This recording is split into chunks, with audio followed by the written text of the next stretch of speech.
کی خدمت میں بیک گراؤنڈ جو کام کر رہے ہیں سلام عرض کرتا ہوں، اور اللہ سے دعا ہے کہ ناظرین کی خدمت میں سلام عرض ہے۔ دعا ہے کہ 12 تاریخ موضوع ہمارا 12ویں امام کے حوالے سے ہے، تو بحق امام صاحب الزمان اجل اللہ تعالیٰ فرج و شریف پروردگار 12 ایام کے عبادتوں کو اپنی بارگاہ میں قبول فرمائے۔ اس ماہ مبارک رمضان کے بچے ہوئے ایام اور جب تک ہماری زندگی باقی ہے، بچی ہوئی زندگی کی آخری سانس تک نیک اور اللہ پسند زندگی بسر کرنے کے اللہ ہم کو توفیق عنایت فرمائے۔ ابھی استاد محترم جو ہے مہمان تھے آج، کچھ باتیں انہوں نے عرض کی، تو میں بس ایک جملہ آپ کی خدمت میں عرض کر کے، میں جب تک مولانا کی تقریر ہو رہی تھی تو ذہن میں سوچ رہا تھا کہ بتاؤں یا نہ بتاؤں۔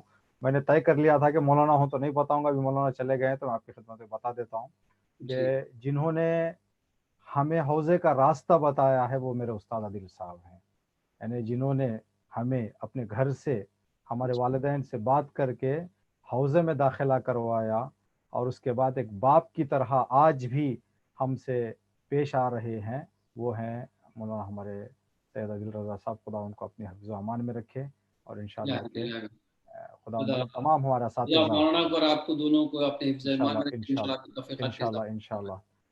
جو زیارتیں ہیں ہماری اہل بیت علیہ السلام کی، زیارتوں کے بعد ایک دعا ہے، شاید یہ زیادہ پہچانی ہوئی دعا نہیں ہے مومنین کے درمیان میں، ایک دعا ہے دعائے مضامین عالیہ۔ اس دعا میں جس امام کی بھی ہم زیارت کرتے ہیں اس امام کی زیارت کے بعد اس دعا کو پڑھنے کی سفارش کی گئی ہے۔ اس دعا میں جو ہم کبھی کبھی مشہد میں پڑھا کرتے تھے، ایک جملہ ہے جو یاد ہے تو اسی جملے کو ہم پڑھ دیتے ہیں تاکہ ہمارے سارے اساتذہ مستقیم طور پر، غیر مستقیم طور پر، جن کے سامنے ہم نے زانو ادب طے کیا یا وہ جو کتاب لکھ کر، مقالے لکھ کر، علمی باتیں کرتے ہوئے جو پیچھے سے ہمارے علم میں اضافہ ہونے کے اور ہمارے تعلیم میں جن کا ہاتھ تھا، جیسے بزرگان ہیں ہمارے علامہ مجلسی، شیخ مفید، یہاں سے لے کر ائمہ کے زمانے کے صحابہ سے لے کر آج تک اور ہمیشہ کے لیے، اس زیارت میں ایک جملہ ہے کہ پروردگار میری اس زیارت کے ثواب میں ان لوگوں کو بھی شامل کر من علمنی علما او تعلم منی علما، خدایا ان لوگوں کو اس زیارت کے ثواب میں شامل کر جنہوں نے مجھے کچھ سکھایا ہو یا جنہوں نے مجھ سے کچھ سیکھا ہو۔ اللہ تو اس دعا کو ہم یہاں پر اللہ کی بارگاہ میں عرض کرتے ہیں کہ خدایا ماہ مبارک رمضان میں ہماری تمام دعاؤں میں ہمارے سارے اساتذہ اور سارے ہمارے شاگردوں کو اللہ رب العزت ہمارے دعاؤں میں اور اس کے جو اعمال ہے اس کے ثواب میں شریک فرمائے۔ آج انشاءاللہ ایک موضوع آپ کی خدمت میں جو عرض کرنے والے ہیں اس موضوع کو بھی عرض کریں گے انشاءاللہ۔ پروگرام کے آخر میں چاہ رہا تھا کہ ابتدا میں آپ سے گفتگو کروں، ذہن سے بات نکل گئی۔ کل سے ایام 20 شروع ہو رہے ہیں، 13، 14 اور 15 دعائے مجیر پڑھنے کی سفارش کی گئی ہے، تو ہم نے یہ طے کیا ہے کہ جو ہے ظہرین سے پہلے آن لائن جو ہے دعائے مجیر پڑھیں تاکہ گھروں میں بیٹھے ہوئے مومنین مومنات اس سے استفادہ حاصل کریں۔ اگر آپ مناسب سمجھتے ہیں کوئی دوسرا وقت تو انشاءاللہ جو ہے آپ پروگرام کے بعد انشاءاللہ طے کر لیں گے، معاف کریں میں جو ہے۔ تو آپ کی خدمت میں عرض کریں کہ اس کے حوالے سے بھی ایک دو نقطے میں آپ کی خدمت میں آج بتانا چاہتا ہوں۔